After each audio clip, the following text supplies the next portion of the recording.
Halo, aku Muhammad Ainur Fadil, mahasiswa BINUS Online eh, dari jurusan Computer Science. Nah, untuk kali ini saya akan membuat sebuah video wawancara untuk materi karakter building kewarganegaraan yang judul judul dari proposal saya yakni persepsi pekerja pada sektor pendidikan terhadap stabilitas lapangan kerja di tengah ketidakpastian ekonomi global, yang mana ini adalah hasil eh, dari SDGs poin poin 8 poin 8 yakni tentang pekerjaan layak dan pertumbuhan ekonomi. Mengenai metadatanya untuk yang lebih terperinci yakni dari poin 8.5.2 tentang tingkat pengangguran terbuka. Untuk video kali ini, saya akan mewawancarai dua orang yang bekerja sebagai tutor di sebuah kursusan lembaga non formal. Jadi background mereka ini bukan di sekolah pada umum ya, yang mana formal di sekolah SD, yang SD, SMP atau SMA. Tapi kalau kalau kali ini mereka ke lembaga seperti kursusan. Jadi bisa disimak video selanjutnya. Halo ibu-ibu atau mbak-mbak, saya manggilnya Mbak Fitri sama Mbak Via. Terima kasih telah berkenan mau saya wawancarai mengenai penelitian saya untuk mata kuliah karakter building kewarganegaraan untuk judul persepsi pekerja pada sektor pendidikan terhadap stabilitas lapangan kerja di tengah ketidakpastian ekonomi global. Nah, ini penelitian ini tuh selaras dengan mengenai program United Nation ya, mengenai Sustainable Development Goals. Untuk yang kali ini saya angkat untuk poin 8, yakni pekerjaan layak dan pertumbuhan ekonomi. Untuk submetanya itu di nomor 8.5.2 tingkat pengangguran terbuka. Jadi kita akan lebih spesifik mengenai eh, tingkat penganggurannya, tingkat pengangguran terbuka. Nah, mengenai eh, sebelum kita mulai pertanyaan, boleh silakan Mbak Fitri sama Mbak Via memperkenalkan terlebih dahulu mengenai dari nama sama pekerjaannya dan umur juga. Silakan. Dari Mbak Via dulu. Boleh. Boleh. Di langgarku masih ada suara ini, salawat. Oh, boleh. Fitri aja, wis. Nggak denger, tapi nggak denger. Boleh salah satu. Fitri dulu deh, Fitri dulu. Oke, hello Mas Muja dan Mbak Via. Saya namanya Fitri Anissa dan umur saya tahun ini 26 tahun. Saya pekerjaannya untuk sekarang adalah freelance menjadi tutor bahasa Inggris di 2 tempat yang berbeda. Dan sekarang saya lagi mengajar anak SD kelas 5 dan juga satu kelasnya itu mengajar pekerja profesional dari umur 21 sampai 29 tahun. Untuk sekarang. Yang siap kerja ya. Yes. Oke. Ya. Selanjutnya ke Mbak Via. Oke, terima kasih waktunya. Perkenalkan, namaku Via, asli Malang dan sekarang sedang bekerja sebagai tutor di salah satu bimbel di Indonesia. Sebelumnya aku berpengalaman mengajar formal di sekolah MI dan juga SMA.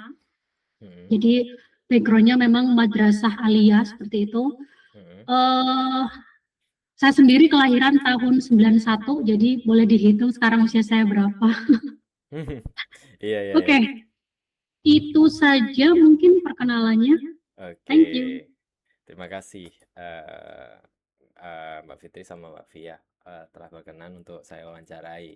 Nah, langsung saja untuk pertanyaan pertama ya. Kita akan membuka pertanyaannya mengenai eh karena seperti topik yang tadi ya, mengenai yang kita bahas itu mengenai persepsi persepsi pekerja pada sektor pendidikan, yang mana itu sekarang kan ekonomi global itu lagi gonjang-ganjingnya, nggak stable, yang mana itu ada kayak kemarin isunya rupiah melemah yang sampai menyentuh angka 17.000 sekian per hari Senin, insya Allah per hari Senin kemarin untuk menyentuh di angka 17 sangat lemah sekali ya.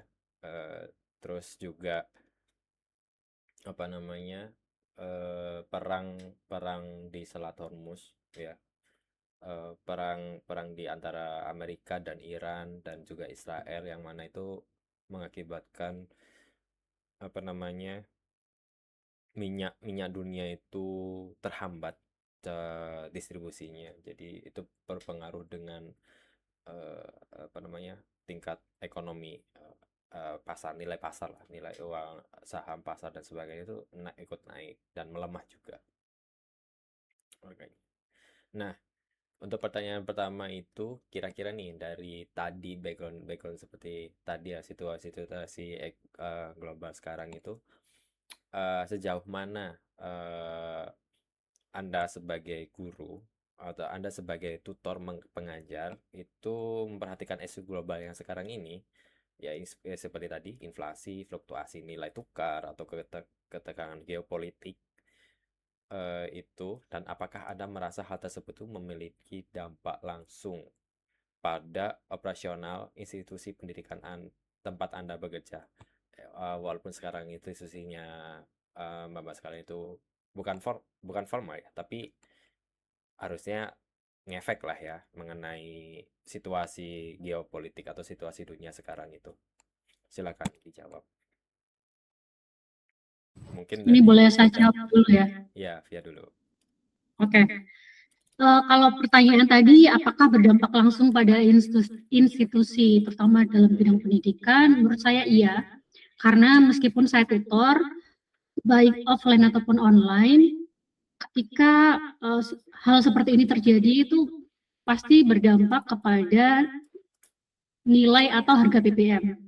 Sehingga mungkin ketika kerja, ini yang pernah saya rasakan bulan-bulan lalu pas waktu perang ini masih sangat baru, itu saya antri BBM tuh sampai ganti 2 tempat, saking panjangnya, dan itu kan membutuhkan waktu, dan kalau saya telat artinya kan bisa potong gaji gitu.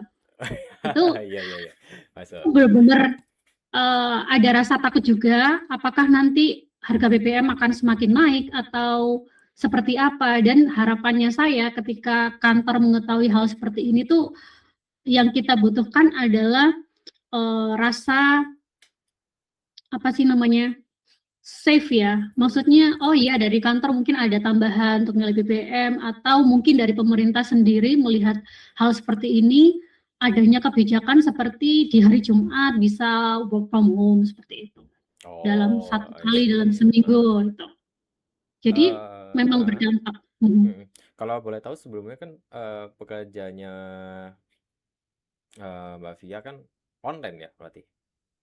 Online ya? Full online atau masih kayak perlu datang di tempat gitu? Hybrid sekarang. Oh, hybrid. Oh, berarti ada kantornya di Malang? Iya, ada. Oke, begitu.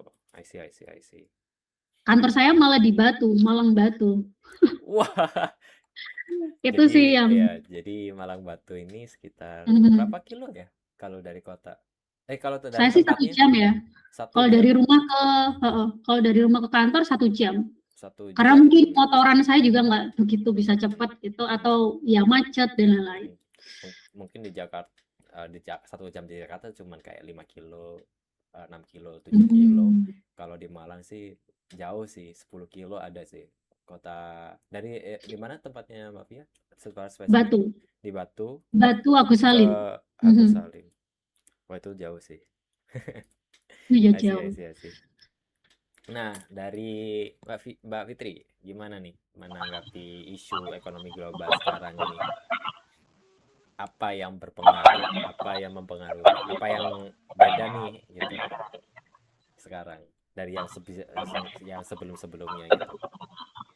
Ya, mengingat kalau di tempat saya kan tempat kursus ya, jadi bukan sekolah yang akan selalu ada murid gitu. Jadi di tempat saya ini tergantung dari eh, kayak siswanya itu libur apa tidak, terus juga kayak pekerjanya kan mostly orang yang sudah bekerja di tempat saya. Nah, Mm, itu untuk ke tutornya jujur eh, untuk ke saya kurang berpengaruh karena saya stay at home. Karena saya online oh, aja. online Online aja student. jadi saya tidak keluar untuk bensin dan ya uang makan gitu, tidak keluar, tapi berpengaruh besar terhadap institusi saya karena dari sulitnya BBM. Mm, Jadi terus BBM udah pasti merambat kan. mm, Sampai keuangan juga sampai inflasinya parah banget. Itu mm. kayaknya mempengaruhi siswa-siswa untuk kayak menahan diri untuk di situasi seperti ini nggak dulu kalau mau belajar bahasa Inggris gitu. Entah itu Oh, anak sekolah ataupun pekerja, apalagi pekerja sangat sangat berpengaruh sih. mm, Karena kan mereka bayar tuitionnya tuh sendiri gitu. mm. Oh, berarti apa ya? Karena ini SD ya audiensnya ya. Apa yang Audiens apa apa namanya? Untuk yang tadi kan tempat-tempat nih katanya. Yang satu kan SD pesertanya. Yang satu kan umur 21 yang mana itu udah siap kerja. Itu apakah sama efeknya? Kayak yang di SD jelas dong, mereka kayak mungkin ada beberapa orang tua yang bisa mengesampingkan pembelajaran bahasa Inggris karena di sekolah udah ada. Tapi kalau untuk yang pekerja ini apa gimana? Sama juga. Ya, ini yang menarik karena anak SD yang saya ajar ini cuma satu. Kalau yang bekerja ini cukup lebih lah, lebih dari 5. Nah, untuk yang SD ini, kalau orang tuanya itu Mm-mm. apapun, kalau anaknya suka, dia bakal kasih. Entah itu dia sulit keuangan atau apapun. Tapi untungnya orang tua dari muridku yang SD cuma satu ini, dia alhamdulillah orang yang di atas cukup, jadi untuk Oh, heeh. ya pay tuition nggak apa-apa. Tapi kalau yang untuk bekerja ini, ya nggak tahu sih kayak mereka ada struggle gimana ya. Cuman sempet ngobrol juga tentang politik yang sekarang itu mereka agak terpengaruh buat mereka. Cuman kalau Hmm. di pendidikannya untungnya belum ke Kalau sayanya pendidikan belum, maksudnya. tapi ke kesehariannya dari para murid ya. Yes. I Dan itu see. juga efek untuk ke kelanjutan kelas-kelas selanjutnya. Karena kayak kalau mereka kesulitan, mereka nggak lanjut, Oh iya. belajar lagi gitu. Oh, I see. Sangat benar-benar ini ya, benar-benar eh, kiri kena kanan kena. Iya, real. Untuk dari ini ya, dari murid ya. Tapi kalau dari Mbak Fitrinya sendiri sebenarnya berarti kurang nggak terlalu berpengaruh kecuali ini pengaruh yang paling berdampak itu ke muridnya, bukan ke Mbak Fitrinya. Oke. Sebenarnya ngaruh dikit, sorry. Sebenarnya ngaruh dikit karena kan kalau nggak ada murid juga tutor Oh ngajar iya siapa kan? sih. Iya. Kalau nggak ada murid ya jobless juga akhirnya kan. Oke, oke, oke, oke. Lanjut kita lanjut ke pertanyaan selanjutnya. Ini Fitri kayaknya ya internetnya ya. Fitri. Ya, nggak freeze tuh. Oke, mungkin lanjut ke apa? Fitri, aman? Oke, Aman-aman. oke, kita lanjut ke pertanyaan selanjutnya. Yakni apakah menurut Anda nih, menurut kalian merasa kebijakan anggaran atau fasilitas mungkin di instansi sekolah yang sekarang eh, Mbak Mbak tempati itu mengalami perubahan yang signifikan sebagai respons terhadap kondisi ekonomi nasional yang tidak stabil belakangan ini. Apakah ada efek kayak apa ya? mungkin anggarannya dipotong lah atau apalah gitu, atau gajinya dipotong atau gimana untuk program-program apa gitu. Tapi kalau kalau kalau sistem kursusan ini seperti apa kira-kira? Mungkin dari Mbak Fia dulu. Oke. Kalau di instansi saya, misal dia kontraknya full time, itu kan dari Senin sampai Sabtu. Nah, karena adanya seperti ini, terus dihimbau lagi untuk pemerintah 1 hari kerja WFH, otomatis yang WFH itu bisa jadi tidak mendapatkan tunjangan BBM. Oh iya Itu yang pertama. Tuh, karena kalau saya ini kan istilahnya part time ya di situ. Jadi masih hybrid, bisa offline, bisa online. Ya, jadi tetap kalaupun saya offline harus ke kantor ya tetap dapat BBM seperti itu. Mungkin itu sih. Berarti tetap ada ya, tetap ada kemungkinan bakal dipotong tunjangan gitu. Iya, Tapi karena apa? mungkin WFH tadi harusnya kita Sabtu dapat penuh, karena WFH mungkin kita nggak dapat uang sak BBM aja. I see. Baik. Tapi kalau untuk di tempat sebelumnya nih kan sempat di instansi apa namanya formal, itu apa namanya pernah kayak pas saat itu apa udah masa-masa geopolitik gini, atau dulu tuh walaupun Belum sih. nggak terlalu geopolitik yang lagi memanas sekarang itu masih ada efek-efeknya gitu? Meskipun ini kalau ngomongin instansi yang lama ya di sekolah formal yang dari yayasan, sekalipun tidak terdampak geopolitik waktu itu, kita dapat tunjangan untuk BBM-nya itu juga tidak mencukupi sebetulnya. Jadi ya tidak bisa dibilang efeknya ya sangat berefek sekali, apalagi tunjangan BBM kecil. Kalau BBM makin naik ya kemungkinan masih kurang aja. Karena dulu ya juga faktor dari yayasan juga berarti ya. Karena ternyata nggak terlalu mengakomodir untuk dari segi itu. Gitu. I see. Menarik. Oke, kalau untuk Mbak Fitri, gimana nih? Ya, kalau di saya karena online aja ya. Sebenarnya sebelumnya juga offline. Tapi kebetulan di tempat saya tidak ada kayak tunjangan atau anggaran untuk kayak BBM ataupun lainnya gitulah, tunjangan yang lain nggak ada. Jadi purely hanya fee per meeting. Jadi untuk anggaran jujur nggak ada, jadi ya saya nggak merasa ada pengaruh apapun sih. I see. Oh begitu. Kalau tempat sekarang no worries lah ya sebenarnya. Apa ya sebenarnya ada juga kayak ternyata awalnya harganya segini, ternyata ada penurunan karena kondisi yang memang unstable nih, biar tetap kerja, biar tetap melanjutkan hidup setiap bulannya gitu. Kebetulan di tempat saya sekarang ini sistemnya itu kurang baik. Jadi yang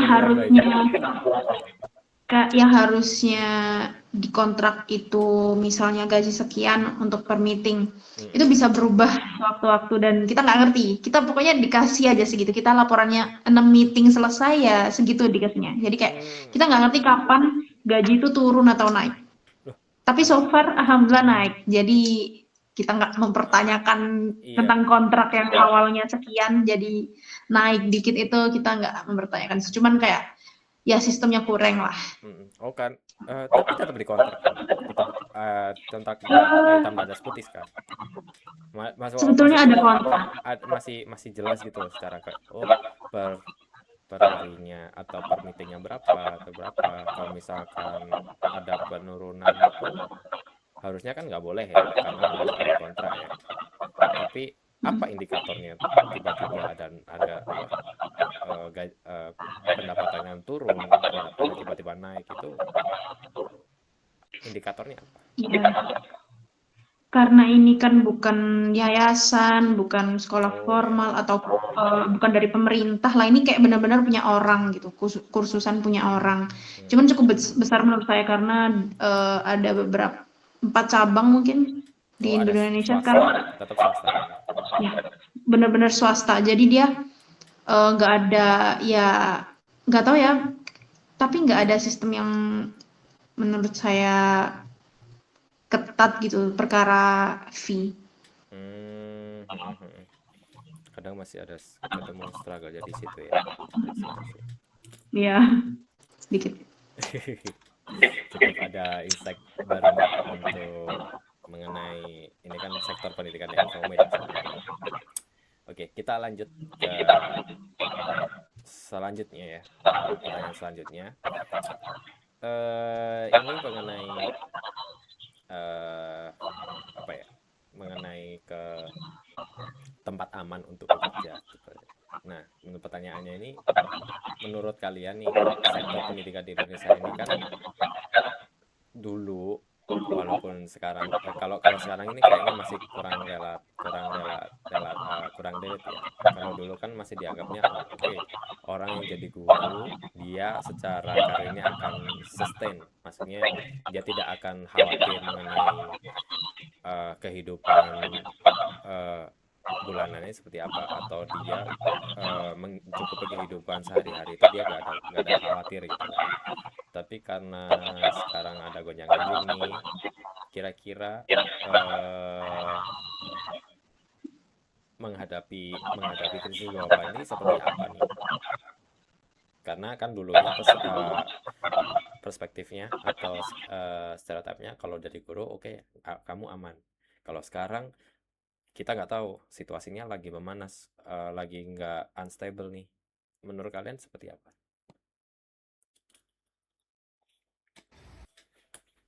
Hmm, kalau dari pertanyaan ini menurutku bisa jadi aman, bisa juga tidak. Oh, iya. Kalau dari segi aman, karena saya rasa semua orang bakal setuju kalau pendidikan itu penting. Iya, betul. Gimana karena penting itu makanya orang mencari gitu kan.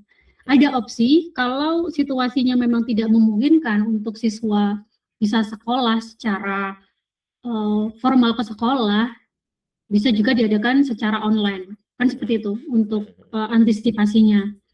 Namun untuk online pun juga akan ada kendala apabila tidak didukung mungkin oleh perangkat-perangkat yang bisa support antara guru juga dengan siswa. Karena balik lagi ke masa COVID pandemi, itu banyak siswa ataupun parents yang memang kendalanya di tools ya, di alat komunikasi, baik mungkin ada sebagian yang punya laptop ataupun HP yang provide itu, tapi tidak sedikit juga yang HP-nya tidak bisa dibuat untuk online gitu. Itu sih kalau misalkan dari segi aman mungkin bisa online gitu ya. Kalau tidak amannya mungkin ini perspektif dari guru itu sendiri. Karena mungkin bisa karena online ini sekarang kan udah ada zamannya AI. Barangkali ya mungkin ya ini sekali lagi mungkin rasa kekhawatiran aja. Ada rasa kayak guru itu bisa digantikan oleh AI ketika kita tidak bisa adaptasi dengan teknologi AI tersebut gitu. Jadi mesti pinter-pinter ini sih upgrade ilmu teknologinya gitu supaya ketika AI itu ada kita jauh lebih bisa menggunakan itu sehingga tidak bergeser mengalihkan peran kita sebagai guru. I see. Masih ada khawatir juga ya karena nggak safe, jadinya nggak safe juga karena ada beberapa faktor-faktor lain seperti ada kemajuan teknologi yang makin maju lah, apalah dari infrastruktur juga mungkin terhambat juga gitu. Asih, menarik. Nah, kalau dari Mbak Fitri gimana? Boleh diulangin lagi nggak pertanyaannya? Jadi, karena dulu kalau stereotipnya itu di Indonesia ini orang yang kayak bekerja jadi guru itu pasti aman gitu, pasti aman. Dia nggak ada khawatir mengenai kehidupan sehari-harinya. Nah, karena sekarang faktor ekonomi atau kondisi global ini lagi tidak baik-baik saja, mengenai ekonomi dan sebagainya, teknologi juga, wah, teknologinya sangat masif, mungkin nggak bisa mengikuti atau gimana. Nah, itu menurut menurut Mbak Fitri kayak gimana nih? Karena ada situasi kayak seperti ini, dihadapkan situasi yang seperti ini nih. Eh, maksudnya Jadi karena sekarang kita, karena aman nggak gitu? Maksudnya sekarang aman menurutnya Kak Fitri di posisi sekarang ini aman nggak gitu ininya, dengan kondisi yang dunia itu lagi nggak baik-baik saja. Mau dengan posisi pekerjaannya Mbak Fitri sekarang ya.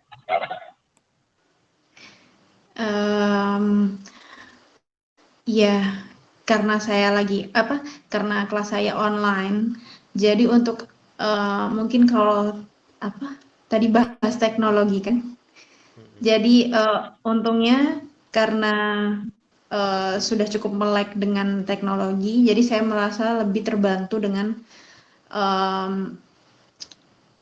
teknologi tersebut. Bahkan murid saya sudah bertanya ke AI, sudah tanya ke kayak apa TikTok, itu mereka masih belum paham. Nah, waktu mereka bisa bertanya dengan seseorang yang bisa memberikan feedback live gitu, kayak one-on-one, itu mereka malah merasa lebih dapat gitu feel dari apa yang mereka tanyain gitu, apalagi tentang materi yang dia lagi cari gitu. Jadi even meskipun di AI itu ada jawabannya, nggak mesti juga semua orang tuh bisa paham gitu apa dari maksud dari AI yang diomongin itu. Karena kan ya namanya robot ya, bahasanya kan kadang kayak nggak manusiawi gitu, bahasanya kurang Ngelantur seperti ya. bahasa Indonesia. Kalau bahasa Ngelantur Inggris ya. mungkin bisa dipahami.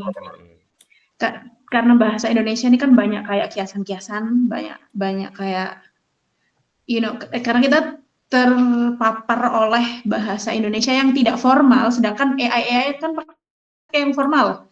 Jadi itulah untuk amannya sih aman aja sih. Butuh Aman aja. sentuhan manusia kali ya. Butuh sentuhan manusia, benar Tergantung banget. situasi. Manusia. Yeah. Berarti dari segi teknologi mungkin bisa dikatakan aman, tapi dari sisi pekerjaan apakah ada kekhawatiran kayak bakal tergantikan lah atau apa gitu? Ada nggak khawatiran seperti itu untuk posisi sekarang Mbak Fitrinya? Oh, untuk itu tidak, jujur tidak, Oh karena iya, karena lagi-lagi pemahaman orang-orang itu ingelek. aman. Aman kok, aman. Lanjut. Aman. Lagi-lagi karena orang-orang yang datang ke kursus ini itu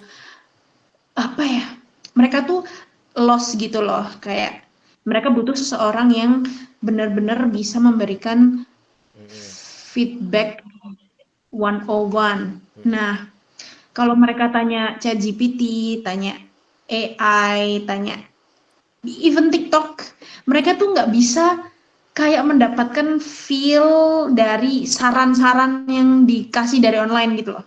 Nah, sedangkan kalau mereka tanya ke saya sebagai tutornya, kan saya ada perasaannya tuh, ada feelingnya kayak menggebu-gebu. Ini caranya seperti ini, anunya seperti ini. Jadi mereka lebih itu sih, lagi-lagi jadi even ada teknologi pun menurut saya kalau memang itu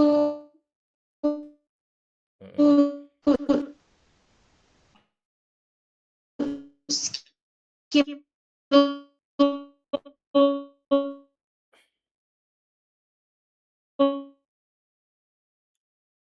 Halo.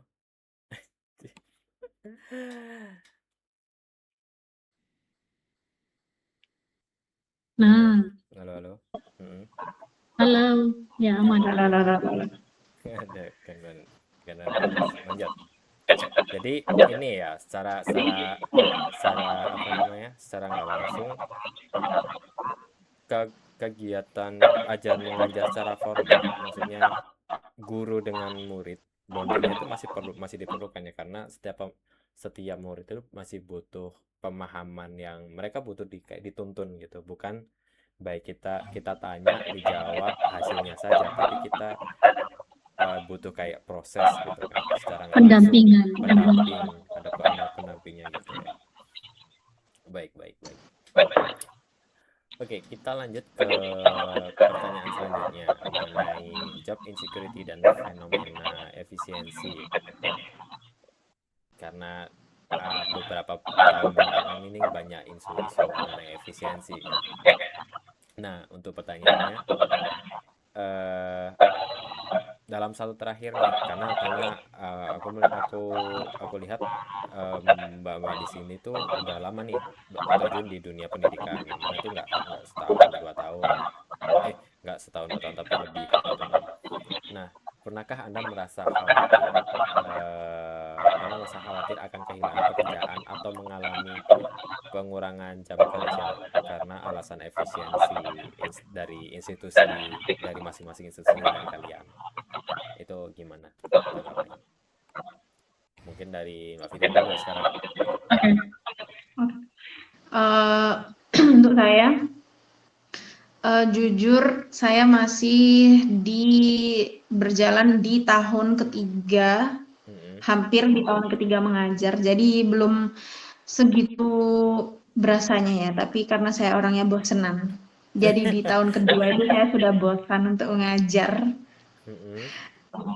Tapi untuk apa, efisiensi ya? Iya, ada lagi isu-isu efisiensi. Karena di tempat saya ini kan banyak tutor, terus juga flow dari masuk enggaknya murid siswa-siswa ini itu juga beragam banget. Jadi karena kadang kita itu overload, kita sampai nggak ada tenaga pengajar. Jadi kayak kita harus double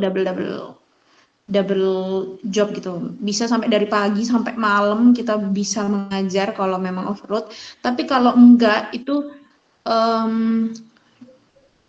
ya benar-benar seminggu bisa cuma 1 kelas, bisa cuma 2 kelas. Jadi flow-nya itu benar-benar kita terbiasa, kita sebagai tutor freelance ini terbiasa untuk menghadapi kondisi di mana kita tuh benar-benar nggak stable gitu keuangan kita dalam 1 bulannya. Nggak pasti ya, jadi unstable prediction, kita nggak tahu memprediksi, oh ini kita bakal pendapatan segini, kita nggak bisa memprediksi itu ya. Karena freelance. Nah itulah kenapa ya betul, itulah kenapa saya pengennya juga lompat ke bidang lain yang mungkin juga bisa dilakukan freelance. Dan itu OTW juga, by the way, OTW. Kekhawatiran ya, jadi udah khawatir nih. Sudah menjadi kekhawatiran. Untuk dari perspektifnya Via, dari perspektifnya Mbak Fitri, sekarang ini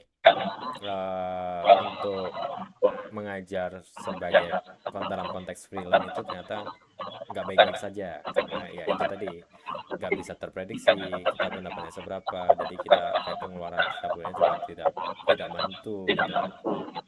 I see. Betul sekali, ya. Nah, untuk Mbak Via sendiri gimana nih menanggapinya? Oke. Mungkin akan sedikit refleksi kalau mungkin di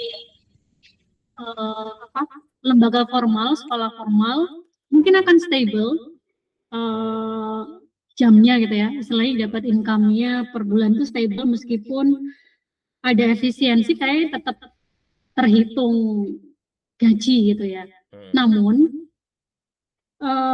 besaran gaji itu akan saya bandingkan dengan kondisi sekarang yang mana meskipun freelance jauh lebih besar, sehingga apa yang disampaikan oleh Fitri tadi itu relate sekali, karena kita lembaga bimbel ya khususnya itu sangat berdampak dengan banyaknya siswa. I see. Kalau siswanya banyak ya kemungkinan jadwal kita juga akan banyak juga gitu. Tapi kalaupun sedikit, nah itu juga berdampak dengan jadwal kita akan semakin berkurang. Makanya kenapa as a freelancer itu 1 bulan kita nggak bisa stable juga. Cuman kreatifnya dituntut kreatifnya adalah sekarang kan udah ada AI dan dunia digital gitu ya. Kalau kita mengandalkan hanya satu institusi mungkin kita masih jelas akan kurang gitu. Jadi kalau kita lanjut. Jadi kalau kita bisa menggunakan platform kita untuk menghasilkan uang ya why not kita coba dari situ. Itu sih menurut saya. Ini ya apa namanya? Kalau posisinya freelancer memang tidak bisa mengandalkan di satu tempat instrumen pendapatan yang mana dia tidak bisa mengandalkan di satu tempat aja, tapi dia perlu banyak beberapa tempat untuk menutupi apa kebutuhan dari setiap bulannya gitu. Itu sih perspektif yang cukup memilukan sepertinya. tapi memang struggle-nya dari ini ya, dari guru seorang freelancer ya. Oke, kita lanjut di pertanyaan berikutnya nih. Bagaimana Anda memaknai istilah efisiensi nih? Karena dari tadi kan kita membahas mengenai efisiensi kan, atau bisa dikatakan restrukturisasi, yang mana itu karena sebelumnya awalnya itu udah stable di program atau di sistem yang ada, ternyata karena ada faktor eksternal atau faktor global yang kayak yang lagi saat ini happening yang unstable gini, kan otomatis ada restrukturisasi sistem ya. Nah, yang sering muncul nih akibat krisis ekonomi dalam konteks profesi Anda sebagai pendidik ini seperti apa nih perspektifnya? Mungkin dari Fitri, Pak Fitri, silakan. Perspektif apa? Sorry, efisiensi ya? Iya, efisiensi atau karena adanya restrukturisasi sistem ya, dan faktornya karena perubahan global, ekonomi global, program global yang sekarang unstable nih. Menurut Mbak Fitri gimana nih? Oke. Pandangannya. Jadi untuk sebagai tutor online yang sudah tidak ke office lagi, jadi saya kurang memahami apa yang lagi terjadi di dalam tuition kita. Jadi saya benar-benar cuman purely dikasih kelas aja, permasalahan apa yang mereka hadapi kayak misal kurangnya siswa atau kayak administrasi lainnya itu saya sudah tidak pernah dengar karena yaitu tadi saya sudah nggak pernah lagi ke office. Jadi menurut saya pribadi efisiensi ini saya kurang merasakannya, tidak relate sama saya untuk sekarang. Karena ini ya apa namanya, nggak ada sistem yang memadai, yang mana karena pakai freelance yang mana kita kayak istilahnya kamu dibayar apa yang kamu kerjakan, yang mana itu sesuai porsi gitu, dan kamu tidak perlu mementingkan apa sistem yang sudah dibentuk. Kamu cukup mengerjakan apa yang tupoksi kamu aja gitu. Betul sekali, yes. I see. Nah, kalau dari Mbak Fiani, saya mau sharing pengalaman teman sih sebenarnya yang pernah mendampak efisiensi sehingga saya menemukan arti efisiensi itu sebagai hal yang menakutkan menurut saya. Ini pengalaman teman saya di tahun lalu 2025, dia sempat kena layoff selama 3 bulan. Efisiensinya dengan alasan di lembaga ini sekarang ya, di bimbel sekarang layoff 3 bulan dengan alasan itu tadi siswanya berkurang sehingga ada pengurangan juga terhadap karyawannya. Dia di layoff selama 3 bulan. Kalau di layoff-nya mendadak pasti kita akan bingung dong dari mana nih penghasilan kita nanti ke depan I seperti see. itu. Iya. Dengan ceritanya atau pengalaman teman saya seperti itu, makanya saya menganggap efisiensi itu sebagai satu hal yang menakutkan. Padahal seharusnya efisiensi itu menurut saya sebelumnya positif ya, karena kayak lebih ke mengalokasikan kepada hal yang urgent mungkin gitu. Jadi yang lainnya tetap ada, cuman ke urgentnya di sini. Jadi efisiensinya mungkin ke ini dulu gitu. Tapi kalau dari pengalaman teman saya seperti itu, bahasa efisiensinya itu sedikit menakutkan juga. Ada pengurangan karyawan. Karena konteksnya beda ya, kayak efisiensi ini bisa jadi pedang berang bermata dua, yang mana efisiensi itu sangat efisiensi itu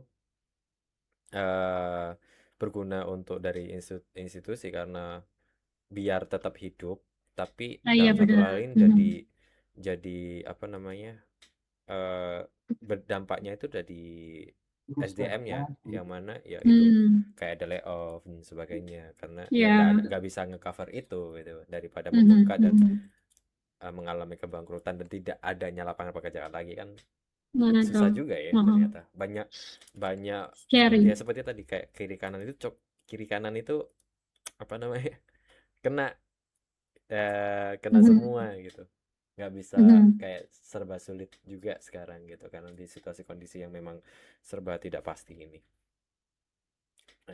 Iya benar-benar. Itulah alasan skill itu penting ya, skill untuk ya. bertahan hidup.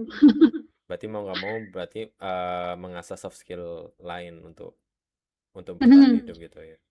Iya, it can be komunikasi, bisa jadi MC, itu juga bisa jadi lahan penghasilan juga gitu.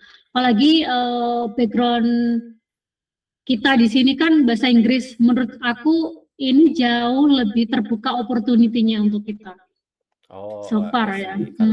Karena skill set kalian itu memang spesifik di bahasa, yang mana itu nggak melulu di apa namanya, di dunia pendidikan, yang itu pekerjaan formal di dunia ajar mengajar, tapi di lain pun masih bisa kayak MC dan sebagainya gitu, yang spesifik di bahasa Inggris. I see. Menarik.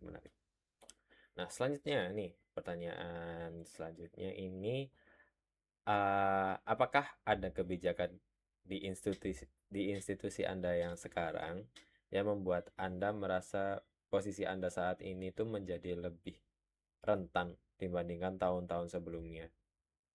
Kayak mungkin yang paling berdampak kayaknya di Mbak Via ya. Kalau di Fitri karena notabene dia sebagai freelancer banget, maksudnya dia tidak mengurusi segala sistem, mungkin nggak begitu real. Tapi menurut kalian nih gimana nih pandangannya dari kalian? Jadi Mbak Via dulu. Oke, pertanyaannya tadi, posisiku aman nggak ya kalau di tahun ini gitu ya? Iya, kayak atau kebijakan nih, kayak dari kebijakan ini itu bikin rentan, kayak bakal kena layoff lah atau apalah. Maksudnya secara posisi kalian ini kayak, aduh aku nggak aman nih di sini lama-lama ini. Apa yang harus, what should I do? What should I do next gitu. Iya, aku benar-benar ngerasain juga sebetulnya, meskipun apa ya, bisa dibilang memang nggak aman sih, karena apa, perusahaan pun juga butuh orang-orang yang punya skill gitu. Itu yang pertama. Sehingga kalau kita mau aman ya skillnya dibagusin dulu. Itu yang jadi pegangan buat saya sih. Kerja misalkan 1 tahun, dapat apa di situ? Itu yang mesti aku ya sebagai pekerja itu harus fokusnya ke sana. Jadi jangan cuman ya udah asal pekerjaan ini beres dan dapat bayaran selesai. No. Buat aku pengalaman, experience lapangan, sama fasilitas yang didapat dari perusahaan itu sendiri, seperti ada training dan lain-lain, itu bisa jadi investasi mahal sih. Karena kalau kita punya skill, sekalipun kita di layoff, kita tuh masih bisa bertahan, mengembangkan skill kita itu untuk mungkin bisa monetize dari situ, dari skill itu sih. I see, I see. rawan tapi bermain amannya ya itu tadi, meski harus jadi orang yang skillful person deh kayaknya. Nggak Itu bisa sih. fokus di satu skill ya untuk bisa bertahan. Bisa jadi satu skill sangat mendalam gitu ya, tapi mesti ditunjang, tidak mendalam, tapi apa sih istilahnya kalau di perusahaan itu T-shape ya, T-shape skill atau apa itu. Jadi ada satu bidang yang benar-benar mendalam, tapi ada juga bidang yang kita coba itu secara mungkin dasarnya, basicnya aja. Gitu. I see. Iya. Baik. Nah, untuk Fitri sendiri sekarang, menurut tanggapannya nih, karena walaupun secara kebijakan tidak terlalu efek ya, tapi dengan posisi sekarang ini apakah ada kayak kecemasan atau ada kayak merasa rentan dari posisiku sekarang, kayaknya nggak unstable juga. Fitri ngerasa aman kok. Apa memang aman aja lah gitu kan, tatak. Inilah menariknya untuk sekarang saya itu, tapi sebelumnya saya benar-benar full time di tempat ini yang sekarang. Jadi sebelumnya tuh saya mendapat kelas yang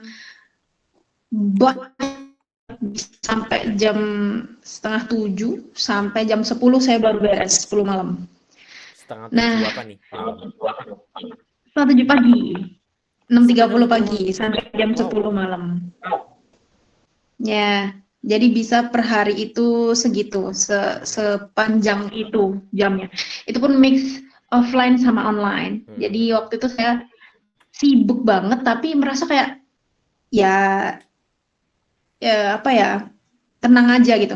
Karena saya ya namanya realistis ya, namanya manusia, kita kan butuh kerja. Meskipun kita mengajar, kita memiliki apa ya, kayak willing untuk memberikan orang ilmu kita, karena kan kita di jasa kan, bidang jasa. Tapi ya harus realistis gitu, bahwasanya mendapatkan uang itu memang cara kita hidup, bukan hanya untuk memberikan jasa kita aja kan, secara yang orang kata sekarang kalau ngajar itu harus ikhlas. Ya tapi menurut saya enggak gitu ya. Apakah masih ada statement mengajar sebagai ikhlas? Karena kalau prinsipku sih kalau mengajar kan masih tetap di ranah profesional kan. Bukan masalah ikhlas dan enggak ikhlas, tapi tetap harus profesional gitu. Kamu masih relate ya? Betul. Harusnya enggak ya? Enggak sih, saya enggak jujur. Mungkin di kebanyakan orang yang tidak mengajar, yang tidak pernah mengajar, mungkin mereka bakal bilang seperti itu, tapi untuk orang yang mengajar, mereka pasti paham deh. I see. Perspektif masing-masing ya jadinya. Wah, jadi agak susah nih kalau misalkan perspektif mengajar, yang orang beranggapan mengajar itu memang hati nurani, karena jaminan surga dan pahala. Tapi itu Indonesia banget ya. Iya, ada perspektif kayak apa namanya, mengajar ini ya mengajarnya seperti pekerjaan profesional seperti biasa, seperti pekerjaan yang lain, yang mana kalau nggak profesional berarti dia nggak kompeten mengajar. I see. Menarik. Nah kita akan masuk ke sesi berikutnya nih, mengenai ini ya, mengenai teknologi yang akan kita bahas, yang mana pertanyaan selanjutnya ini, dengan masifnya nih perkembangan teknologi, yang mana AI dari awalnya udah disebutkan kan, karena AI ini sangat-sangat ada yang membantu, ada yang malah kayak waduh ada khawatir pekerjaanku bakal digantikan oleh AI gitu. Nah, pas ada atau platform pembelajaran lainnya nih, misalkan punya aplikasi atau apa, apakah Anda melihat hal ini itu sebagai alat bantu atau justru sebagai ancaman yang dapat menggantikan peran pendidik manusia di masa depan? Gimana nih perspektifnya kalian mengenai AI-an ini? Silakan, mungkin dari Fitri dulu deh. Oke.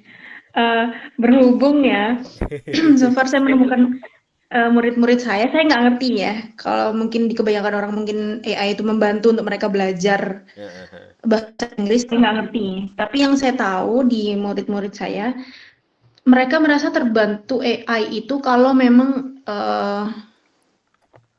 infonya itu kayak info remahan gitu loh. Kayak misal penasaran tentang sesuatu hal yang kecil, itu AI bisa bantu. Tapi kalau keseluruhan seperti misal cara belajar bahasa Inggris menurut kamu sebagai orang yang belajar bahasa Inggris sendiri gitu, itu mereka belum menemukan itu.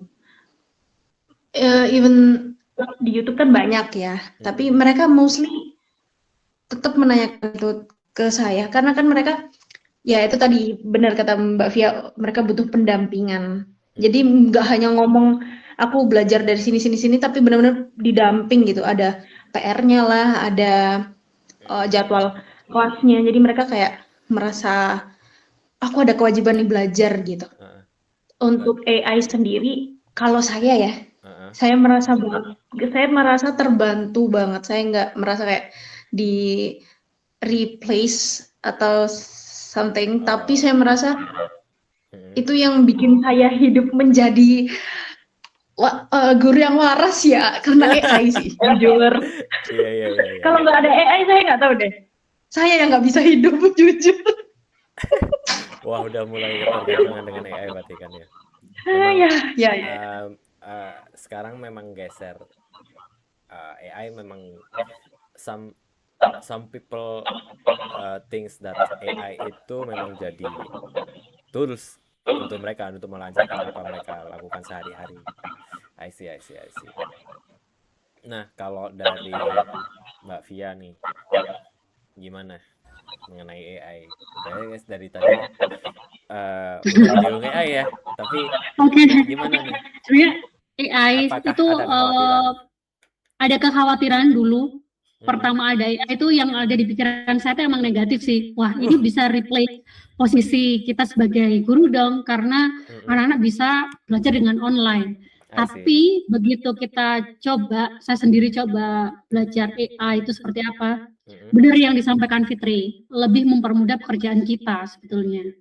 Asalkan kita punya awareness dan mau belajar apa itu AI.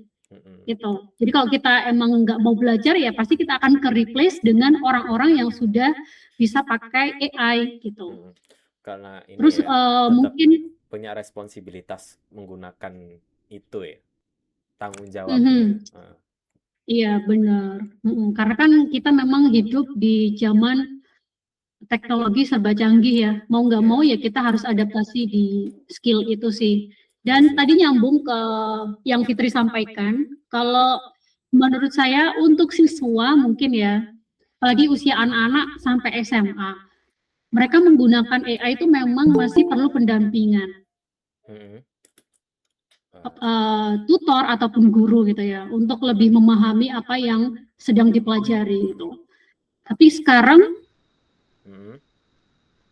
sekarang saya sendiri menggunakan AI untuk belajar bahasa Inggris sangat terbantu ya, meskipun tidak ada tutornya, karena memang dari situ apa sih self learning based on my pace. Kalau misalkan saya pemahamannya kurang sedikit cepat gitu, saya akan mengulang lagi videonya mungkin sampai 2 atau 3 kali sampai saya benar-benar paham. I see. Atau benchmarknya adalah saya mengerjakan soal, mungkin di tes pertama saya dapat skornya jelek nih. Oh berarti saya kurang paham. Saya tes lagi sampai nilai saya mungkin sempurna. Mungkin dari situ. Itu sih. Jadi AI sangat membantu. Jadi kayak apa ya? Asisten self training lah ya. Yes, benar. Walaupun kayak kita aku untuk kali ini nggak ada tutor, nggak ada asisten atau guru pengajar yang bantu aku untuk latihan mandiri. Yang mana latihan mandiri kan otomatis dia latihan belajar mandiri dengan nge-assessment sendiri ya kan. I see, boleh. Cukup insight yang bagus. Nah, selanjutnya nih, sejauh mana tekanan untuk menguasai kompetensi baru, yang mana kalau sekarang konteksnya kalau dari dunia ajar mengajar kan mengenai pedagogi ya kan, terus dalam profesionalitas ketika mengajar mengajar dan belajar dan lain-lain di tengah perubahan teknologi ini memengaruhi rasa aman nggak Anda dalam mempertahankan posisi pekerjaan? Mungkin dari Fitri dulu, silakan. Sorry banget, bateriku mau habis. Tapi apa tadi? Sorry banget. Oke, aku ulangi lagi. Jadi sejauh mana nih tekanan untuk menguasai kompetensi baru? Karena teknologi kan udah mulai apa namanya masif banget, masif dan cepat banget nih perkembangannya. Shit.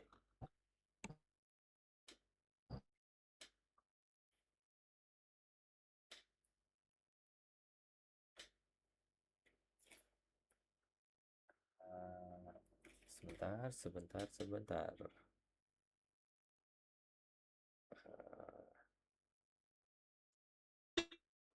Halo?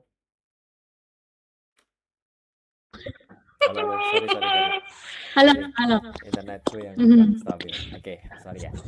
Oke, aku lanjut. Aku ulangi pertanyaan lagi. Sejauh mana nih tekanan untuk menguasai kompetensi baru karena banyaknya teknologi, cepatnya perkembangan teknologi yang sekarang, nah kan otomatis kayak dituntut nih menguasai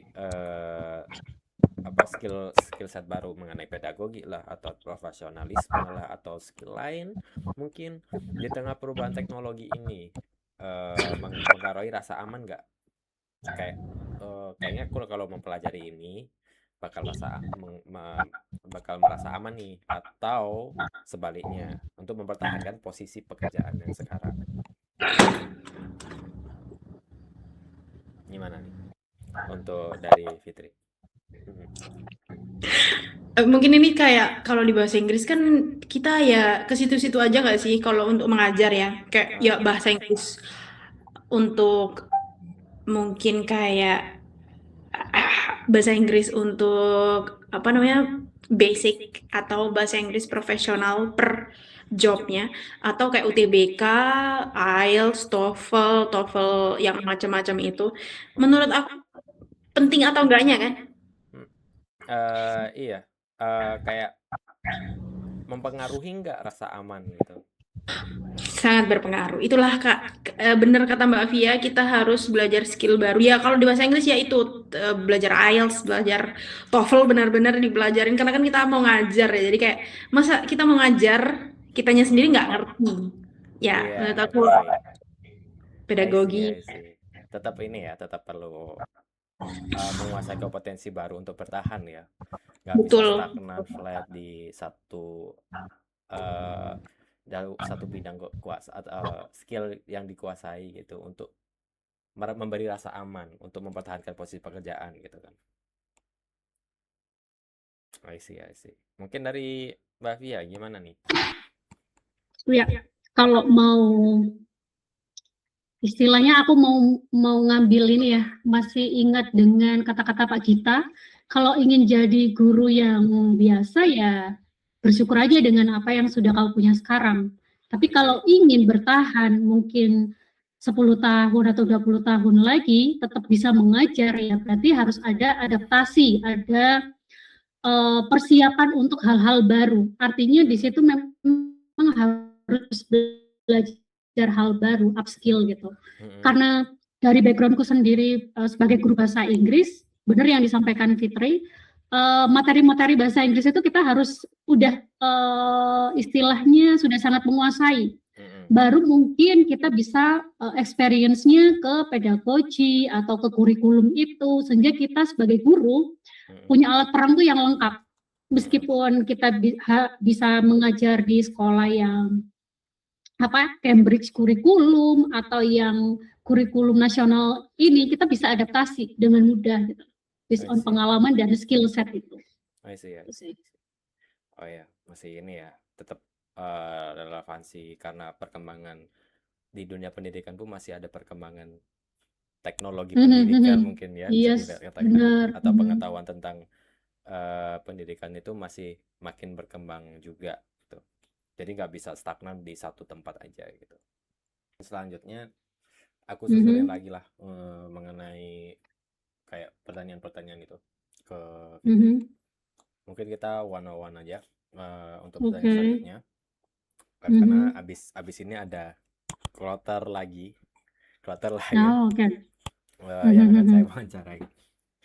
Oke, selanjutnya, apakah ada dari Mbak Fitrinya itu merasa institusi memberikan dukungan yang cukup agar masih tetap kompetitif dan tidak tergilas oleh arus otomatisasi atau teknologi sekarang, atau mungkin memang kayak pelatihan atau apa yang mungkin kalau kalau dunia pendidikan kalau sekarang memang kayaknya nggak bisa terlepas dengan teknologi ya. Tapi nih misalkan nih Mhm. Mhm.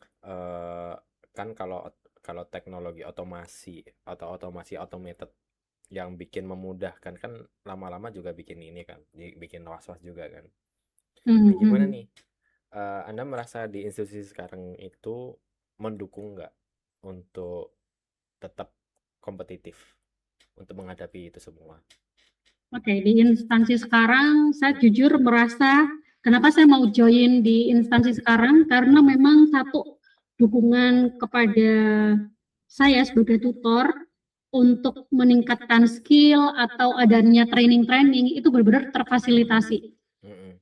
Sehingga kalau mau bertahan atau mau lebih upskill itu benar-benar ada fasilitasnya dan kita bisa menggunakan itu. Oh, memang difasilitasi Mhm. ya. Iya, terfasilitasi. Jadi nggak ya no worries lah untuk kayak "Oh, aku kayaknya merasa jenuh kayak merasa stagnan nih di level Hmm, ini. iya Di benar-benar. di tempat institusi sekarang bisa upgrading lah ya dari Yes, segi iya. skillnya. Oke, kita lanjut ke sektor ke masalah psikologis, motivasi dan komitmen. Nah, Mhm. kira eh, nah kira-kira nih, bagaimana rasa tidak aman terhadap stabilitas kerja ini mempengaruhi fokus dan semangat Mbak Via dalam Mhm. menjalankan tugas mengajar sehari-hari? Ada nggak yang bikin kayak bikin aku kok merasa jenuh sih atau gimana gitu? Ya, kalau perasaan tidak aman, jujur ya, mungkin perusahaan akan di instansi sekarang, perusahaan akan tutor yang grade-nya A. Berarti dia emang jago banget nih terhadap materinya, terutama di Hmm. pengajaran bahasa Inggris. Dia akan dapat jadwal banyak. Oh, Jadi I see, I kalau see. mau dapat jadwal banyak, ya aku juga harus upgrade skill itu gitu. Itu Hmm. intinya di situ. Jadi merasa tidak aman tuh memang iya, tapi itu sebagai pemacu supaya kita tetap upgrade skill dan mau belajar itu sih. Hmm. Berarti tetap faktornya malah di internal ya, bukan ke eksternal kayak masalah ekonomi, masalah Bukan. geopolitik gitu. Tapi Aha. tapi apakah ada misalkan dari faktor eksternal seperti itu dapat mempengaruhi rasa nggak aman nih gitu. Ya, Faktor iya, eksternal maksudnya kebijakan-kebijakan dari instansi atau mungkin bisa dari kebijakan pemerintah lah salah satu contoh gitu. Ada itu hmm, apa-apa masih kayak ngikutin atau secara otomatis dia masih kayak ngikutin peraturan dari pemerintah kan atau memang kayak kurikulumnya ngikutin dari pemerintah punya atau mereka punya ya, sendiri gitu atau karena gimana aja? kalau di pendidikan itu kan pasti ya Hmm. masih banyak sekolah yang di bawah naungan pemerintah, berarti kita masih jelas mengikuti kurikulum-kurikulum yang sedang berlaku. Hmm. Gitu. Oh, I see. Itu sih. Hmm, hmm, Jadi ya memang menyesuaikan dengan kebanyakan gitu ya. hmm. Kalau Pas. untuk yang sekolah swasta benar-benar mungkin mereka bisa dikatakan apa mandiri, sekolah mandiri dan swasta bisa provide. Mungkin mereka kurikulumnya sudah combine antara kurikulum nasional dan juga kurikulum Cambridge seperti itu. I see. Ah, iya, oke oke oke. Berarti tetap kayak peraturan peraturan itu ya ada pengaruhnya, tapi yang lebih signifikan itu Mhm. malah di persaingan internal sendiri yang mana itu ya Iya. kayak saling Mhm. sikut-sikutan ya jadinya. Kalau secara konteks kata Iya. kasarnya ya kayak sikut-sikutan. Aku Mhm. harus harus bisa ini biar aman nih gitu. Iya. Karena Mhm. resiko untuk layoff itu masih ada Masih ada. masih ada karena inkompetensi atau irrelevancy skill yang dipunya gitu. Iya, I see. betul. Nah, selanjutnya nih pertanyaannya, melihat kondisi ekonomi saat ini ya kan, apakah Anda pernah pernah secara serius nih mempertimbangkan untuk switch career, bahasa gaulnya sekarang ya kan, ke sektor yang lain yang dianggap lebih stabil secara finansial? Nah, itu gimana pandangannya dari Mbak Via? Oke, actually it was my past year ya, 2025 kemarin. Saya memutuskan untuk tidak mengajar di sekolah formal dan lebih memilih ke bimbel swasta. Dan saya merasakan kestabilan di antara dua lembaga tersebut. Kalau saya bisa bilang di pemerintah itu memang stabil. Tidak ada layoff yang seperti saya sebutkan di instansi sekarang gitu ya. Tetapi saya merasa tidak ada progres yang bermakna saya sebagai guru. Karena mungkin ya skill saya stuck di situ-situ aja. Berarti ada faktor dari tempat tempat sebelumnya ya. Jadi tempat instansi sebelumnya itu yang kurangnya memprovide apa yang dibutuhkan oleh guru gitu kan. Iya, nah, untuk yang sekarang karena di-provide jadi merasa aman juga nih gitu. Iya, dan mungkin juga faktor ini yang mempengaruhi adalah sebagai guru honorer ini sangat-sangat sulit untuk bisa bertahan hidup. Tapi saya sudah 10 tahun, ya sudah pembelajaran juga sih. Makanya kenapa saya putuskan, sepertinya kalau menaruh harapan lebih terhadap pemerintah dengan setiap tahun itu berbeda kebijakannya, saya rasa itu lebih istilahnya bisa dikatakan bunuh diri gitu ya. Wow. Iya. That's why. Klise. Iya. That's why aku lebih milih mengambil resiko. Mengambil resiko dan kesempatan yang ada. Walaupun disinilah saya merasa berkembang. Iya, menyamakan diri walaupun nggak tahu bakalan tetap survive atau malah dalam kata-kata meninggal. Saya yakin survive, iya. Saya yakin survive karena saya sudah punya skill nih ya. Maksudnya dari bertahun-tahun kerja, setidaknya saya punya skill yang bisa saya kembangkan. Makanya kenapa saya mencarinya tetap di dunia pendidikan, tidak di luar itu.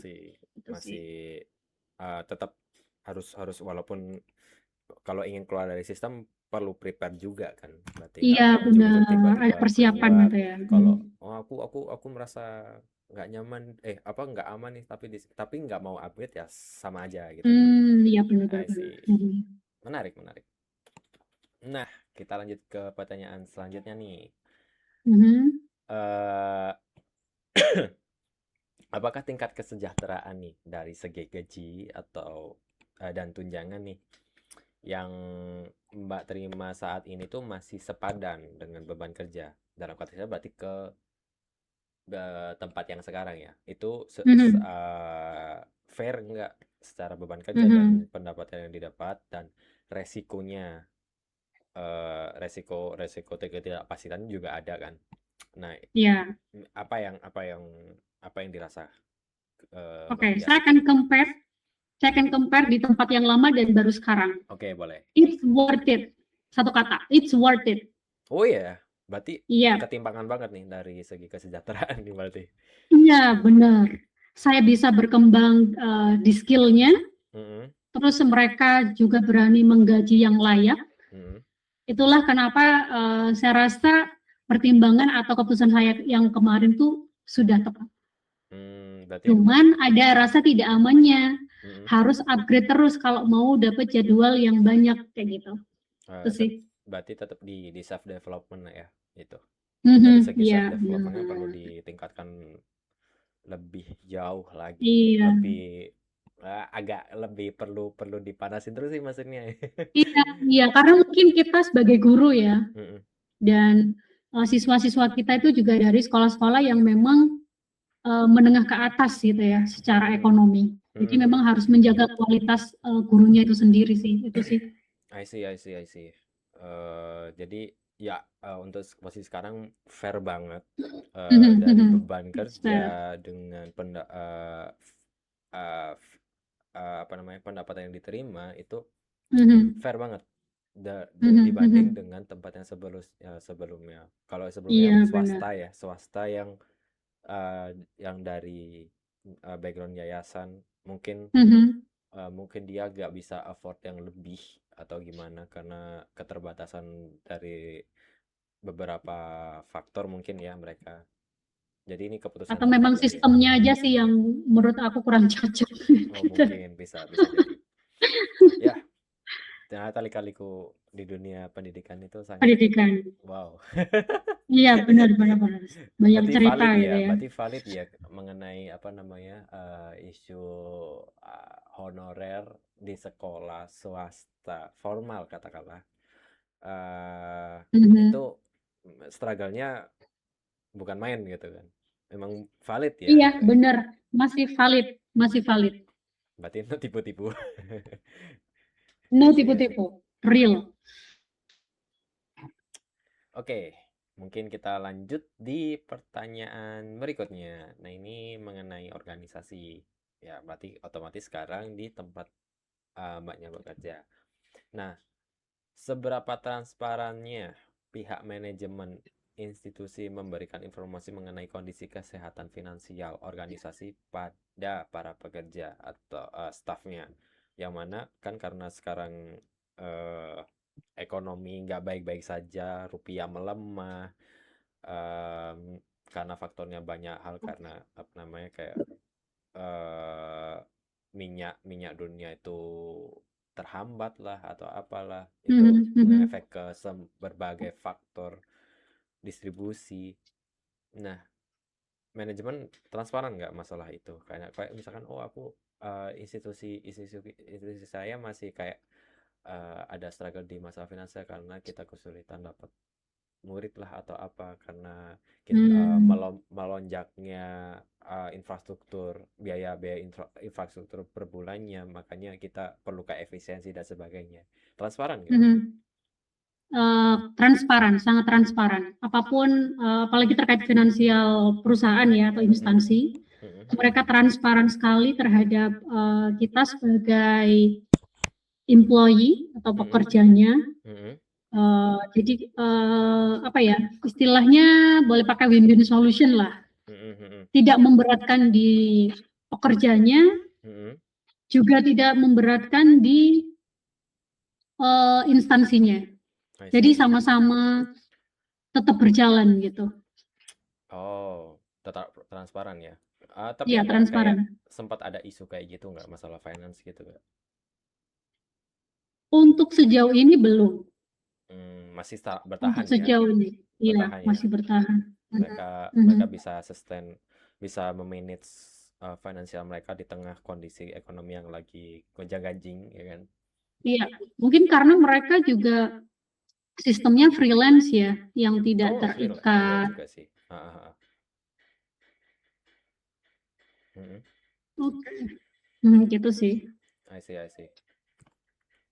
Nah, kita lanjut ke pertanyaan selanjutnya, yakni Mhm, dukungan konkret seperti apa nih dari apa baik material atau maupun non materi ya yang paling diharapkan dari yang Anda harapkan, yang paling Anda harapkan dari organisasi untuk mengurangi rasa cemas Anda terhadap ketidakpastian global nih, terutama di faktor ekonomi, eh, banyak faktor dari mhm, politik gitu. mhm.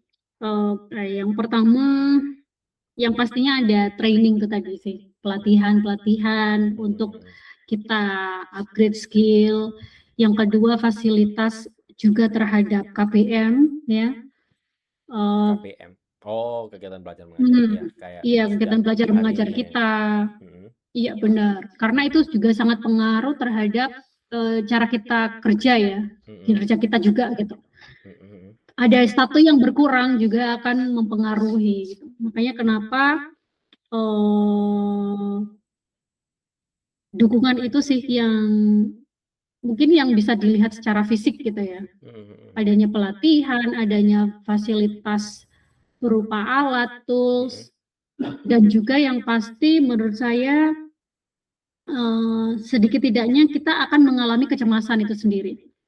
Baik, kenapa ada sesi konsultasi mungkin bagi kita yang mengalami apa ya istilahnya panik atau ya cemas gitu. Itu kan juga mempengaruhi kita kerja gitu. Mungkin dengan perusahaan bisa apa sih kalau sekarang ada BPJS dan gitu-gitu kan. Mungkin kalau di provide seperti itu ya kita akan merasa masih tenang gitu ya.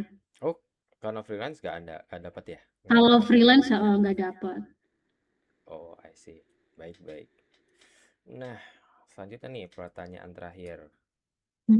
Nah, apakah lingkungan kerja yang suportif saat ini membantu Anda untuk tetap bertahan meskipun ada tekanan ekonomi dari luar?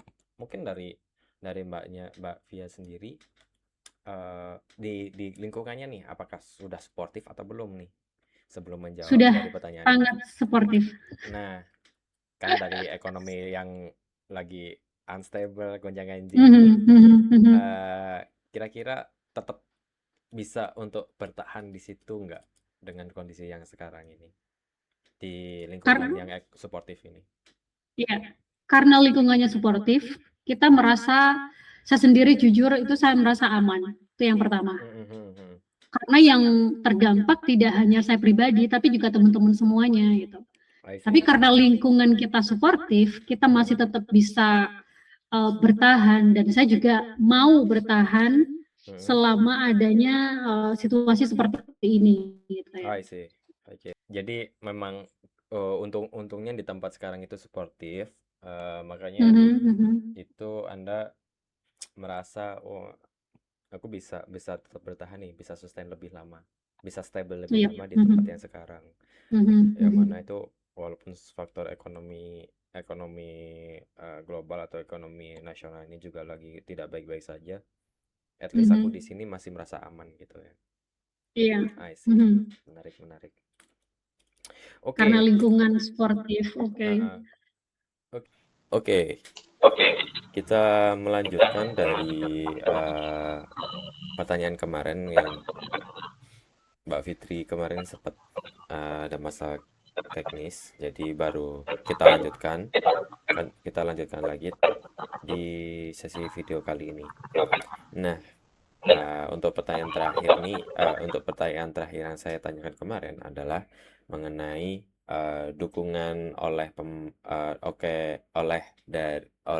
institusi dari banyak pekerja. Nah, apakah ini merasa institusi itu memberikan dukungan yang cukup agar ini tetap kompetitif dan tidak tergilas oleh arus otomatisasi atau teknologi, yang mana kemarin kan masih menyinggung tentang kayak AI dan teknologi yang digunakan di institusinya Mbaknya sebagai alat atau media bantu ajar kepada murid-muridnya. Jadi gimana nih tanggapannya? Oke, boleh diulangi lagi nggak intinya? Sorry. Untuk intinya, apa nih apakah Mbaknya ini merasa institusi itu telah memberikan dukungan yang cukup agar Mbaknya ini tetap bisa kompetitif dan tidak tergilas oleh otomatisasi teknologi, yang mana perkembangan AI dan sebagainya tentang teknologi ini berkembang dengan cepat. Nah, apakah dari sisi institusinya sudah memprovide dengan baik mengenai hal itu supaya bisa survive nih dari situasi yang sekarang lagi tidak pasti ini? Oke, baik. Untuk itu terkadang kalau kita minta, kita baru dikasih. Kalau di tempat saya, karena kan ini swasta mentok nih. Swasta mentok. Tuition saya.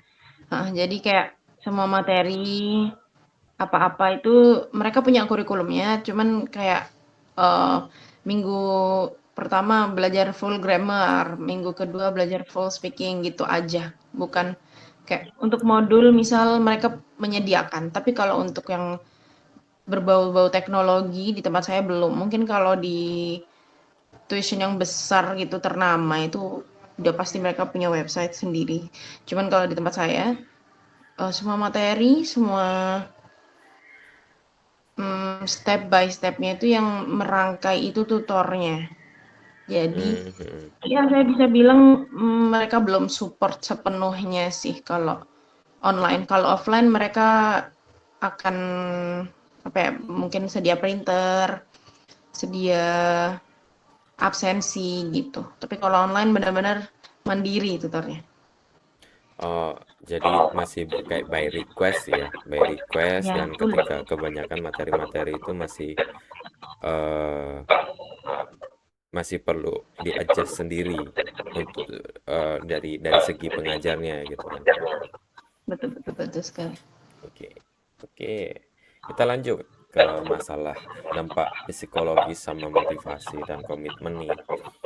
Nah, kira-kira bagaimana rasa tidak aman terhadap stabilitas kerja ini mempengaruhi fokus dan semangat Mbaknya dalam menjalankan tugas mengajar sehari-hari? Apakah dari kayak situasi global sekarang yang lagi memanas, lagi ekonomi lagi tidak stabil itu mempengaruhi kegiatan sehari-harinya sebagai pengajar nih?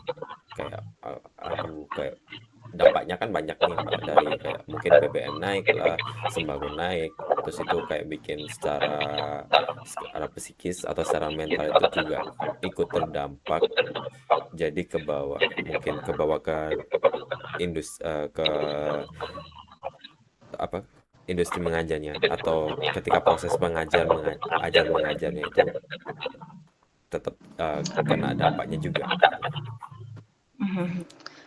Untuk bagian itu mungkin ke saya sendiri itu saya belum merasakan dampaknya nih jujur, karena kan saya online. Tapi kadang juga offline, tapi kayak cuman 3 kali seminggu, jadi kayak saya belum merasa apa ya, ada struggle yang kontras gitu dari kehidupan saya sebelumnya sama sekarang. Tapi kalau sehari-hari, mungkin karena dampak ekonomi yang kurang stabil ya, jadi student itu jadi frekuensinya lebih menurun dibanding sebelumnya. Jadi banyaknya siswa itu kan banyaknya kelas tutor kan tergantung banyaknya siswa. Nah, untuk sekarang ini jujur di online tempat saya itu sudah mulai menurun sekali. Mungkin kalau offline masih berjalan ya, tapi kalau yang online ini ya itu mungkin sepertinya berdampak dari ekonomi yang nggak kurang jelas. Jadi kayak studentnya mungkin mau belajar juga kayaknya udah pusing dengan pekerjaan mereka, dengan ekonomi yang sekarang. Waduh ini. Jadi kalau untuk keseharian sih desainnya sendiri enggak, tapi ya karena kurangnya kelas itu jadi saya lebih banyak waktu luang. I see. Karena kurangnya siswa. Yes. Jadi pemenuhan jam ajarnya itu berkurang ya sekarang ya jadinya. Oke. Nih, pertanyaan selanjutnya nih. Melihat kondisi ekonomi yang sekarang nggak stabil, apakah Mbaknya pernah secara serius mempertimbangkan untuk berpindah profesi ke sektor lain yang mana itu dianggap lebih, mungkin dari segi income-nya itu lebih stable dan apa namanya, secara financial income-nya itu stable, dan mungkin secara situasinya lebih proper, lebih nyaman, nggak riwah, semuanya sudah serba disiapkan by system gitu. Apakah ada kepikiran semacam itu? Iya, Sudah kepikiran dan OTW dan sudah dalam perjalanan untuk ke arah ya ganti profesi lain. Bukan ganti ya, tapi kayak karena saya freelance ngajarnya itu pas saya lagi free aja. Jadi menyesuaikan tutor kan kalau kelas-kelas gitu tuh. Nah, kalau di ngajar aman banget untuk dijadikan side job. Cuman yang job yang akan saya lakukan ini dia lebih ke dia membutuhkan kita untuk memprioritaskan pekerjaan itu. Yang gajinya juga stable, tapi juga gajinya itu sebenarnya tidak lebih tinggi juga daripada tutoring ini karena lebih banyak kelas kita ambil, lebih banyak juga yang kita dapat. Tapi kalau karena gaji stable di perusahaan kantoran ini, jadi ya sekeras apapun saya bekerja, saya bakal tetap dapat segitu. Karena kan namanya juga stable ya. Oh ya. Segitu, emang segitu. Nggak bisa nambah juga, even kerja lebih keras atau lebih males juga sama aja. Beban kerjanya memang udah ditentukan di awal kan? Betul, yes. Oke, akan berkaitan dengan pertanyaan selanjutnya nih. Kira-kira tingkat kesejahteraan berdasarkan gaji dan tunjangan. Tapi ini untuk yang sekarang ya. Yang Anda terima saat ini tuh masih sepadan nggak dengan beban kerja dan resiko ketidakpastian yang Anda yang Mbak rasakan sekarang gitu? Jujur ada, karena ya kita juga namanya di Indonesia ya, dari dulu juga tenaga pengajar itu belum sepenuhnya didukung dan difasilitasi, dan bahkan penggajiannya pun belum, sangat-sangat di bawah standar apa ya, standar ini penggajian. Kalau di kantor kan mereka memiliki kayak rules, jadi ada THR lah, terus ya kayak gaji UMR gitu kan. ya UMR gitu, terus kayak misalnya tunjangannya, ada gaji pokoknya kayak gitu, instrumennya lebih lengkap gitu kan.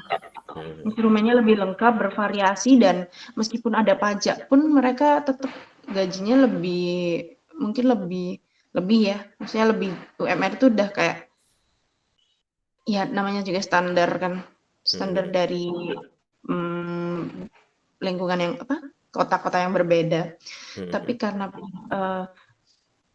di bidang pengajar ini sangat kurang ya, jujur kurang, dan apa ya, tapi saya masih enjoy melakukannya karena kan sebagai apa ya, saya bisa bilang sebagai batu loncatan, I guess, kayak mencari pengalaman aja, karena saya sudah mengajar 2 tahun lebih, hampir 3 tahun ini. Jadinya kayak udah mencicipinya gitu, mencicipi rasanya gitu. Jadi saya pengen, ya namanya juga Gen Z, jadi semuanya pengen dicoba. Oke. Selama masih ini ya, masih apa namanya, kayak Gen Z itu masih kayak masa awal-awal karirnya ya, anggapannya sekarang ya. Jadi untuk mencoba apapun itu masih ada waktu gitu. Yes. Menarik. Nah, lanjut nih, kita akan menyinggung mengenai organisasi. Nah, seberapa transparan di tempatnya Mbaknya sekarang itu pihak manajemennya memberikan informasi mengenai kondisi finansial, kesehatan finansialnya ini kepada stafnya itu seberapa transparan? Iya. Untuk transparansi financial, di tempat saya kebetulan belum ada training untuk teacher, dan belum ada ya sistem yang memadai lah untuk teachernya sendiri. Which means saya tidak mendapatkan itu. Jadi kayak informasi kayak misalkan, oh ketika ada salah satu contoh ya, misalkan ada ekonomi lagi turun nih karena kayak nilai rupiah terhadap dolar Amerika tuh lagi lemah banget nih, menyentuh di angka 17.000. Apa namanya, tiba-tiba kayak kayaknya dari institusi mainnya itu untuk gaji kita potong ya karena lagi situasi ekonomi yang tidak baik, harga sembako naik tuh, apa namanya, operasional juga lagi naik, jadi kayak gini gini gini gitu. Ada kayak informasi itu, sudah mengalaminya kah atau sedang mengalaminya sekarang, atau pernah kayak ada kayak gitu, situasi kayak gitu pernah bertemu gitu? So far belum, karena memang benar-benar apa ya, penggajian itu dari pihak mereka sendiri gitu, jadi satu pihak. Jadi mereka kalau sekarang mau naikin atau ngurangin itu nggak ada bilang ke tutornya, pokoknya kita nerimanya segitu aja. I see. Jadi tidak transparan sama sekali. Oh, karena itu dari sisi manajemennya mereka sendiri ya, dari sisi Betul. staffnya juga, karena ini by bisnis perorangan yang mana itu swasta, secara mungkin bisa dibilang kayak dapurannya dia itu ya mereka info sendiri gitu kan. Iya. Oke, nah selanjutnya nih, dukungan konkret seperti apa, baik secara material ataupun non material, yang paling Anda harapkan nih dari organisasi untuk mengurangi rasa cemas yang lagi unstable sekarang ini, situasi global ya, terhadap ketidakpastian ekonomi global. So, kalau saya sendiri mengharapkan itu ya, kayak transparansi terkait ya reward, mungkin kalau misalnya, karena di tempat saya itu ada hukuman gitu. Oh, ada hukuman kayak gimana? Ada hukuman kalau kita telat, kalau offline ya, kalau online kayak terserah tutornya. Itu Karena dari tutor ya? Itu untuk ke tutor kan? Bukan ke murid ya? bukan, hukuman dari manajemen ke tutor, bukan ke siswa. I see.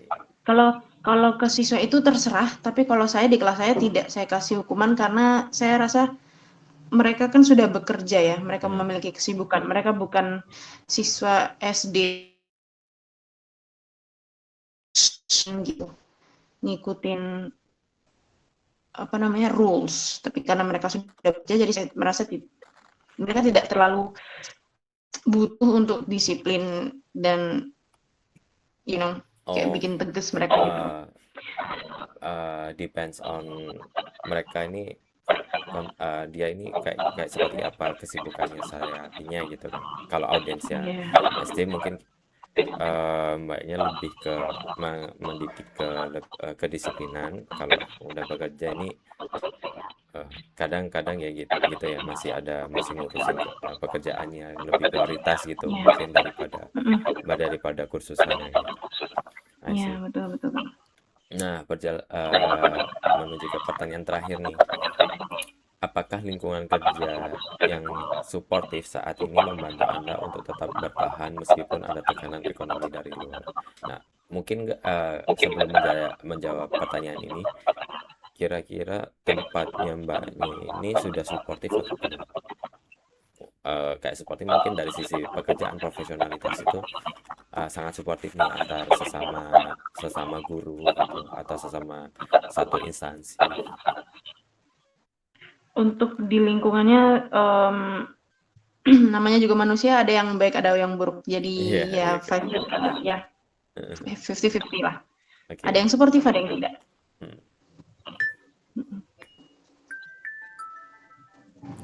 Alarm. Oke, jadi Mas, berarti untuk sekarang ini kalau kan ada positif sama negatifnya, berarti ini ya, jadi kadang ada masih merasa belum safe ya secara posisinya sekarang untuk posisi kerja sekarang itu, makanya memutuskan tadi itu untuk pengen ke switch career ke bidang yang lain gitu.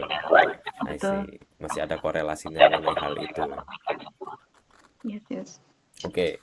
Jadi terima kasih untuk Mbak Fitri udah menjawab semua pertanyaan wawancara saya mengenai judul persepsi pekerja pada sektor pendidikan terhadap stabilitas lapangan kerja di tengah ketidakpastian ekonomi global ini. Dan untuk mengenai penelitian poin dari SDGs 8, pekerjaan layak dan pertumbuhan ekonomi. Jadi seperti itu. Oke.